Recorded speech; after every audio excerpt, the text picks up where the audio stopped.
Good morning students. सभी लोग सकुशल होंगे ऐसा मन को विश्वास है। जैसा आपको पता है कि मैं विगत कुछ समय से पाठ्य योजनाओं पे आपके साथ परिचर्चा कर रहा हूँ अपने यूट्यूब चैनल के माध्यम से, जिसमें मैंने गणित की पाठ्य योजना पे परिचर्चा हो गई थी और बायोलॉजिकल साइंस यानी जीव विज्ञान की पाठ्य योजना पर हमारी परिचर्चा चल रही थी, जिस पर मेरा प्रथम शिक्षण बिंदु तक हमने परिचर्चा पूरी कर ली थी। यानी प्रथम शिक्षण बिंदु का मतलब है कि यानी पाठ्य योजना का जो पहला पेज होता है, दिनांक, विषय, उपविषय, कक्षा, वादन, अवधि, प्रकरण, विद्यालय का नाम, छात्र, अध्यापक, अध्यापिका का नाम, सामान्य उद्देश्य, विशिष्ट उद्देश्य, सहायक सामग्री, पूर्व ज्ञान, प्रस्तावना, प्रश्न वगैरह, उद्देश्य कथन, ये पूरा हो चुका था। उसके बाद ये फॉर्मेट जो बनता है 3 भागों में, ये वाला और ये वाला, ये हो गया था। इसके साथ साथ जो पहले ये था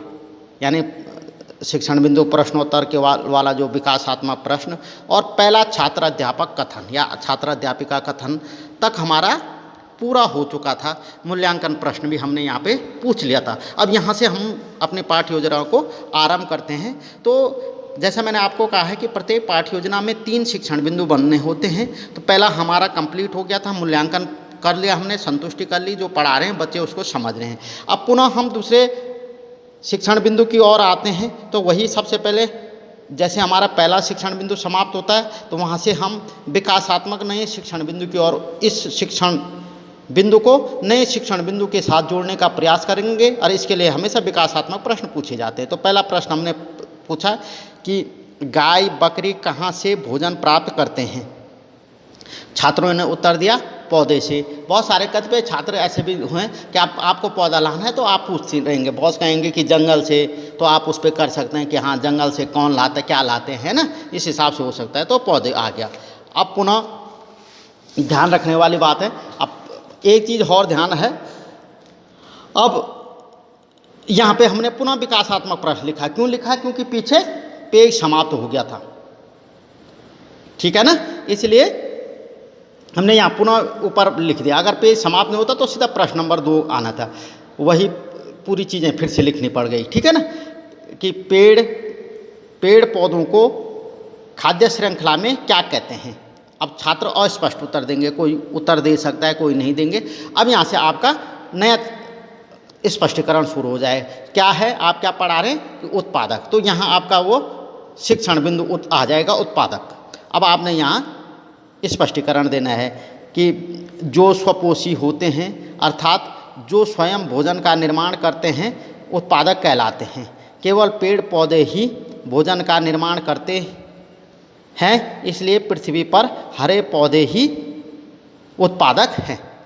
अब छात्र यहाँ क्या करेंगे, ध्यानपूर्वक सुनते हैं और देखते हैं, क्योंकि आप ऐसे एक छोटा सा चार्ट मॉडल बनाकर भी उन्हें दिखा सकते हैं, ठीक है ना, और उसको हमेशा इस लाइन पे चिपकाना होता है, ठीक है ना।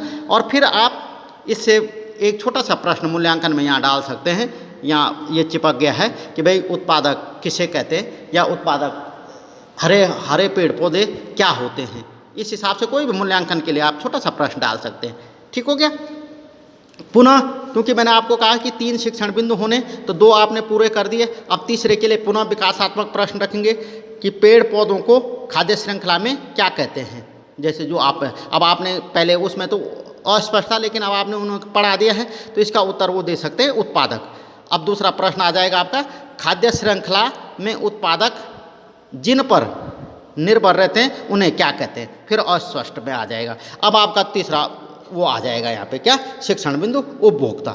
छात्र नवीन ज्ञान प्राप्त कर सकेंगे, ये आगे। अब फिर आप अपना क्या करना शुरू कर देंगे, स्पष्टीकरण कि ऐसे जीव जो अपने भोजन के लिए प्रत्यक्ष एवं अप्रत्यक्ष रूप से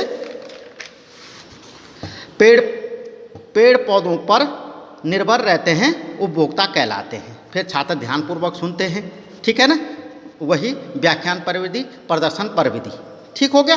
ये चीज़ें यहाँ तक आपका ये स्पष्टीकरण आ गया है। अब चौथा जो आता है, अब आता है पुनरावृत्ति। ये क्या कहते हैं, पाठ्य योजना में पुनरावृत्ति।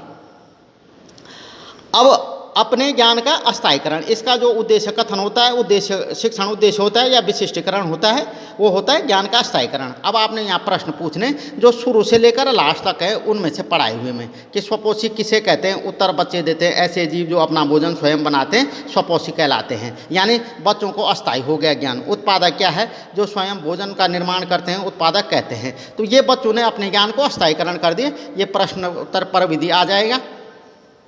और लास्ट आता है इस पर गृह कार्य।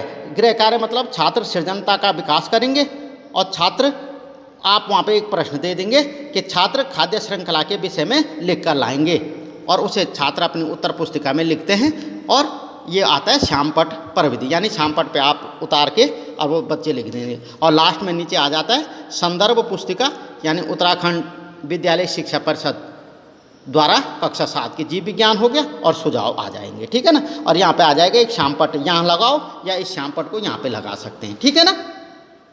ये आपका हो गया है लेसन प्लान, आदर्श लेसन प्लान। ठीक है ना। अब इसके साथ साथ आदर्श लेसन प्लान के साथ साथ एक लेसन प्लान, 2 लेसन प्लान और बनते हैं। एक बनता है हार्वर्ड के अनुसार, एक बनता है मूल्यांकन। तो उस पर मैं कल चर्चा करूँगा। ठीक है।